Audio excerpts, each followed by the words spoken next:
चलिए, हम देखने वाले हैं क्या, गति के समीकरणों की व्युत्पत्ति। इंपॉर्टेंट है। हम दो तरीके से क्या करते हैं, गति के समीकरण की व्युत्पत्ति करते हैं। पहला तरीका जो हमारे पास होता है वो क्या होता है, सामान्य तरीका, जो अभी हम करने वाले हैं। ठीक है, सामान्य विधि से हम क्या करेंगे, गति के समीकरण की व्युत्पत्ति करेंगे। और उसके बाद एक होता है कलन विधि, कैलकुलस विधि, जब जिसमें हम क्या करते हैं, उसके समाकलन का यूज करते हैं। तो अभी हमको वो नहीं देखना है, अभी तो हमको क्या देखना है, सामान्य विधि देखना है। तो देखो क्या हो जाएगा, मान लो कोई वस्तु, मान लो कोई वस्तु एक समान त्वरण, एक समान त्वरण ए से गतिमान है,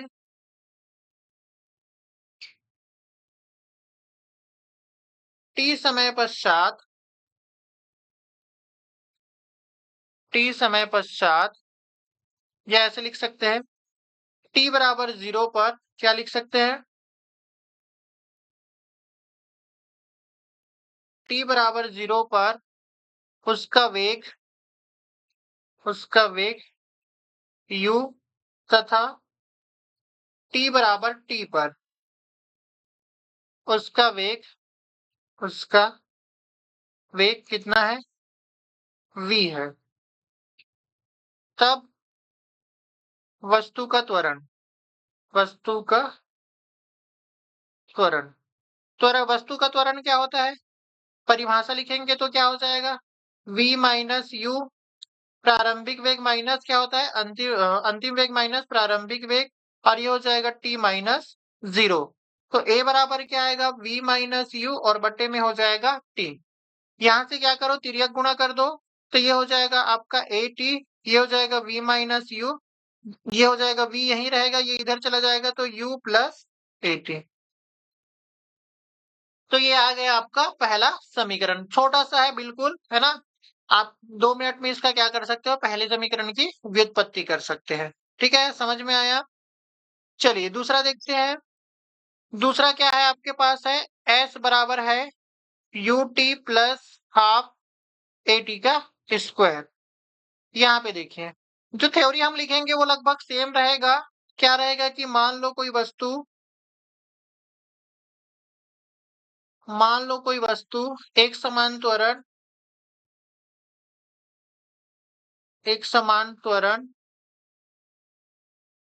ए से गतिमान है, गतिमान है,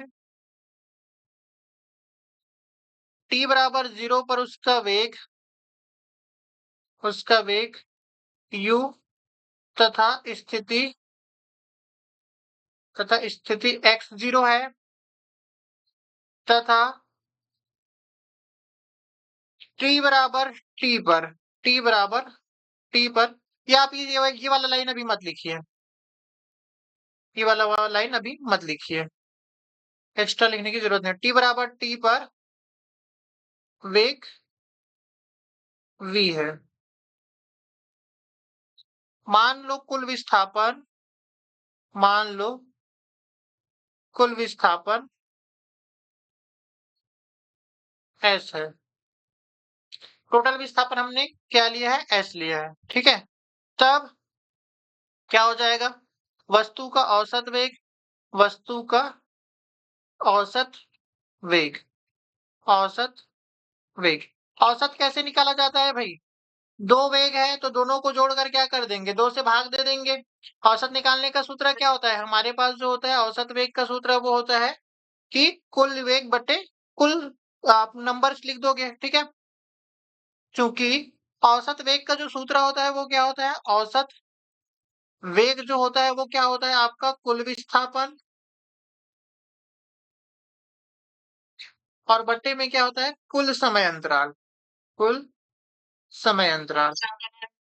ठीक है, यहाँ से क्या हो जाएगा, अगर हम कुल विस्थापन यहाँ से निकालते हैं तो क्या हो जाएगा, देखिए कुल विस्थापन अगर हम निकाल रहे हैं तो ये इधर चला जाएगा, तो ये हो जाएगा आपका औसत वेग, औसत वेग, और इनटू में हो जाएगा समय अंतराल, समय अंतराल।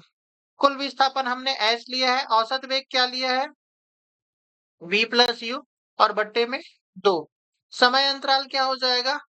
t माइनस 0 हो जाएगा।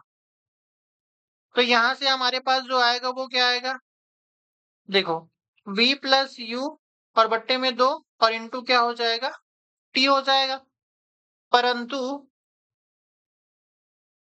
v बराबर क्या होता है? u प्लस ए टी होता है। तो वैल्यू पुट कर दो। तो s बराबर क्या हो जाएगा? u plus A T plus you हो जाएगा और बट्टे में कितना हो जाएगा? 2। तो यहां से क्या हो जाएगा? t। u और u अंदर में जोड़ोगे तो कितना हो जाएगा? ये हो जाएगा आपका 2u प्लस ए टी और बट्टे में 2 और यहां से क्या हो जाएगा? t।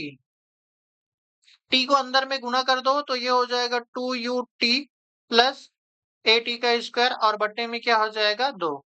इसको स्प्लिट कर दो। स्प्लिट करेंगे तो क्या हो जाएगा? 2ut बट्टे में 2 हो जाएगा प्लस ए टी स्क्वायर बट्टे में 2 हो जाएगा। इस प्रकार से लिख सकते हैं इसको। 2 से 2 कैंसिल। तो s बराबर क्या आ जाएगा?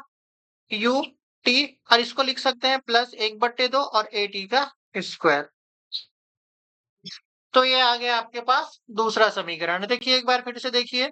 सबसे पहले हमने क्या निकाल लिया? औसत वेग निकाल लिया। औसत वेग के लिए हमने औसत का फॉर्मूला निकाला। 2 वेग है तो दोनों वेग का योग किया और 2 से इसको क्या कर दिए? डिवाइड कर दिए। औसत वेग निकालने के बाद हमने क्या किया? यहाँ से औसत वेग का फॉर्मूला होता है कुल विस्थापन बटे कुल समय अंतराल। तो इसको इधर भेज के हमने क्या कर लिया? तिर्यक गुणा कर लिया। तो कुल विस्थापन हमने कितना माना था? s माना था। तो कुल विस्थापन आ जाएगा s। औसत वेग की जगह पे औसत वेग का सूत्र, यहाँ से औसत वेग निकाले थे, ये देखो। ठीक है। और उसके बाद समय अंतराल। समय अंतराल पहला प्रारंभिक समय हमारा 0 था और बाद में समय क्या माने थे? t माने थे। तो समय अंतराल में हमेशा अंतिम समय माइनस प्रारंभिक समय।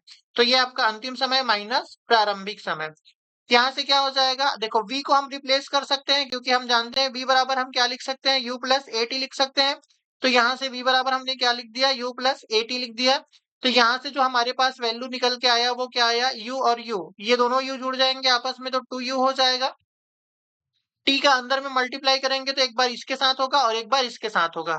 तो ये वाला अब इसको स्प्लिट कर सकते हैं तो ये हमारे पास कुछ इस प्रकार से वैल्यू आएगा और यहाँ से हमारे पास यही गति का दूसरा समीकरण, गति का दूसरा समीकरण। ठीक है, समझ में आया? चलिए, एक और होता है तीसरा समीकरण।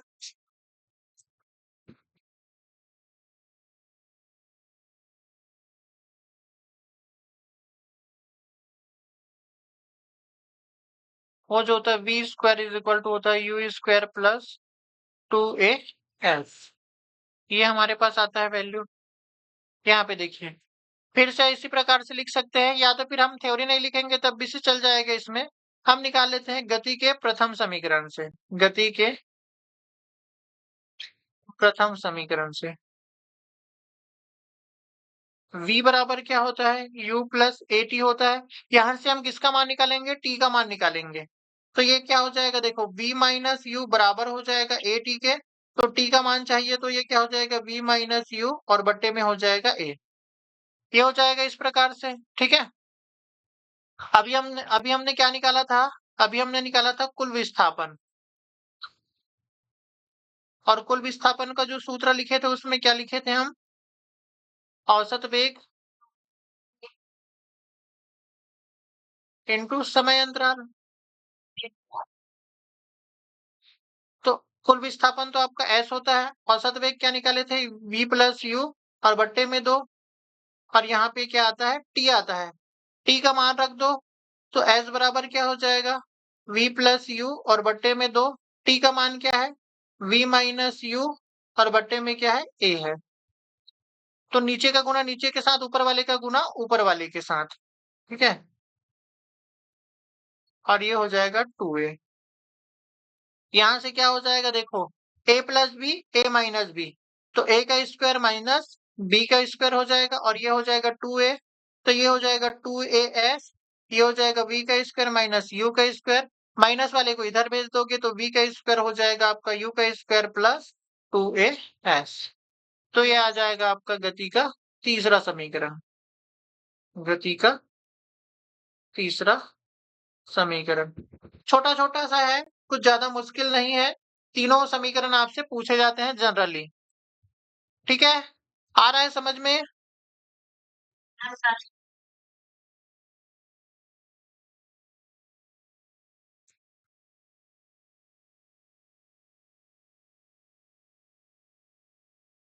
अब देखिए, ये जो हमने 3 समीकरण पढ़ा है गति का, इस पर क्या होगा, आपसे न्यूमेरिकल सवाल भी पूछा जाएगा, ठीक है?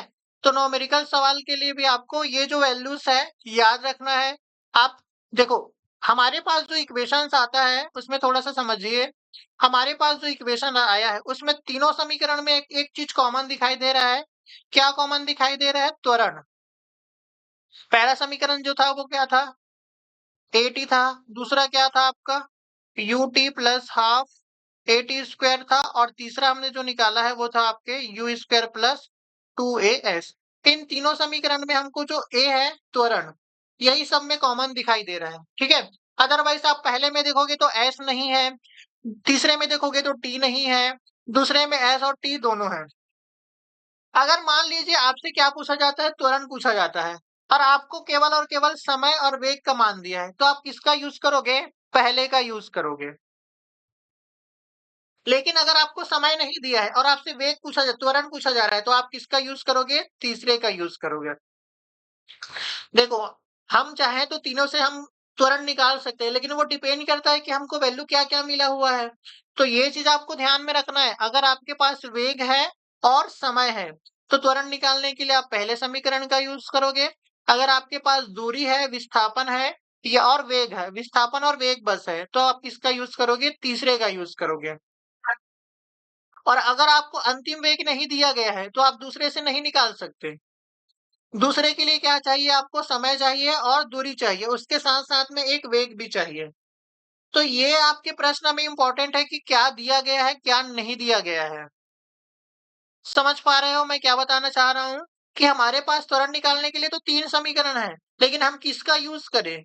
वो किसका यूज करें, वो किस पर डिपेंड करता है कि आपको प्रश्न में क्या क्या मिला हुआ है, क्या क्या दिया हुआ है, जिससे हम आसानी से निकाल सकते हैं।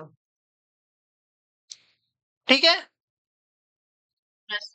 जैसे मैं कुछ सवाल करा रहा हूं अभी तुरंत, तो आपको समझ में आ जाएगा।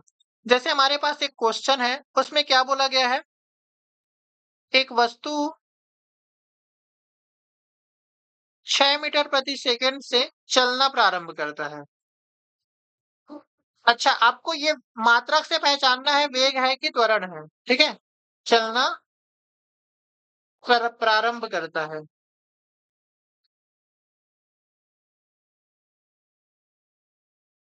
यदि उसका त्वरण उसका त्वरण 1.2 मीटर प्रति सेकंड स्क्वायर है,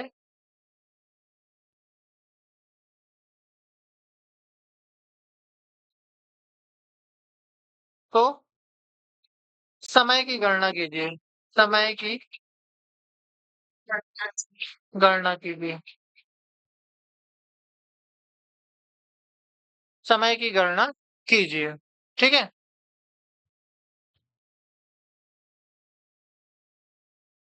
यदि टी समय पश्चात उसने 18 मीटर प्रति सेकंड का वेग प्राप्त किया हो। आप समझिए, इस सवाल को समझिए, अच्छा है। आपसे क्या-क्या दिया गया है? आपको वेग मिला है, लेकिन 2 टाइप का वेग मिला है। एक यहाँ पे मिला है और एक यहाँ पे मिला है। हम हमारे समीकरण में भी 2 वेग होता है। एक तो होता है आपका v और एक तो होता है आपका u। आपको समझना होगा कि कौन-सा प्रारंभिक वेग होता है, कौन-सा आपका अंतिम वेग होता है। टी समय पश्चात बोला गया है, इसका मतलब क्या है? ये कुछ बाद का वेग है। समय पश्चात बोला गया है, मतलब क्या होगा? ये वाला जो वेग मिला है आपको, ये 18 मीटर प्रति सेकंड, ये बाद वाला वेग होगा। इसका मतलब क्या होगा? ये अंतिम वेग होगा, मतलब ये 18 मीटर प्रति सेकंड। चलना प्रारंभ कर रहा है, मतलब प्रारंभिक वेग तो आपको क्या मिल गया? 6 मीटर हो गया, और आपको ए की वैल्यू मिल गया 1.2। अब निकाल सकते हो समय। समय निकालने के लिए ज्यादातर हम पहले का यूज करते हैं। तो v बराबर होता क्या है? u plus A T. तो v का मान 18, u का मान इतना, a का मान 1.2 और ये हो जाएगा t। इसको इधर ट्रांसफर कर दो, 6 इधर जाएगा तो कितना बचेगा, 12 बचेगा। चलो देख लो, ये हो जाएगा ऐसे और 1.2 इधर में हो जाएगा t, ये हो जाएगा 12 और 1.2 और ये t। t का मान निकालना है तो क्या हो जाएगा, t इधर चला जाएगा तो ये 12 और बटे में 1.2। देखो ये कितने टाइम्स में जाएगा, 10, इसका 10 गुना है, ये इसका कितना गुना है, 10 गुना है। ऊपर में भी 10 का गुना कर दो, नीचे में भी 10 का गुना कर दो, तो ये 120 हो जाएगा, ये 12 हो जाएगा। 12 का कितना गुना, 10 गुना। तो समय कितना आया भाई आपके पास, 10 सेकेंड आया। ठीक है, तो समय निकालने के लिए ज्यादातर हम किसका यूज करते हैं, पहले वाले का ही यूज करते हैं। अगर इसी सवाल में मैं कुछ ऐड कर देता हूँ, इसी सवाल में मैं क्या ऐड कर देता हूँ, इसी सवाल में मैं दूसरा करके ऐड कर देता हूँ, 4 सेकंड में चली गई दूरी ज्ञात कीजिए। 4 सेकंड में चली गई दूरी कितना होगा, ये आपसे पूछ लिया गया। सेम समीकरण है, तो अब दूरी निकालना है तो हम क्या करेंगे, एस का यूज कर लेते हैं। तो एस बराबर क्या होता है, U T plus half A T का स्क्वायर। यहां से देखो एस निकालना है, यू की वैल्यू कितना है, 6 है। समय हमने निकाल लिया, सॉरी समय आपको दिया जाएगा, कितना दिया गया है, 4 सेकंड बोला गया है, तो ये 4 हो जाएगा। ये 1/2, ए का मान अभी निकाला, कितना निकाला, 12, सॉरी 10 निकाले ना ए का मान, और सॉरी ए का मान आपको दिया गया था, निकाले नहीं है। एक दशमलव कितना निकाले हैं, 2 निकाले हैं। और ये टी, टी मतलब क्या हो जाएगा आपके पास जो है 4, तो 4 का क्या हो जाएगा, स्क्वायर। यहाँ से देखो ये हो जाएगा आपका 24 और ये 1/2 इंटू 1.2 और ये हो जाएगा आपका 16। अगर इसको आप क्या करते हो, कैंसिल करोगे तो कितने बार में चला जाएगा, ये 8 बार में चला जाएगा। ये क्या हो जाएगा आपका, हो जाएगा 24 और 1.2 का आप करोगे किससे के साथ, 8 के साथ। इसको 12 मान लो, 12 8 कितना होता है, 96 होता है। तो 96 में बीच में आप क्या लगा दोगे, पॉइंट लगा दोगे। तो ये 24 और ये कितना हो जाएगा, ये हो जाएगा आपका 33.6 मीटर। तो दूरी आ जाएगा आपके पास 33.6 मीटर। तो ये जो गति के समीकरण हम पढ़ते हैं, उसमें छोटा छोटा न्यूमेरिकल्स आपसे पूछा जाता है।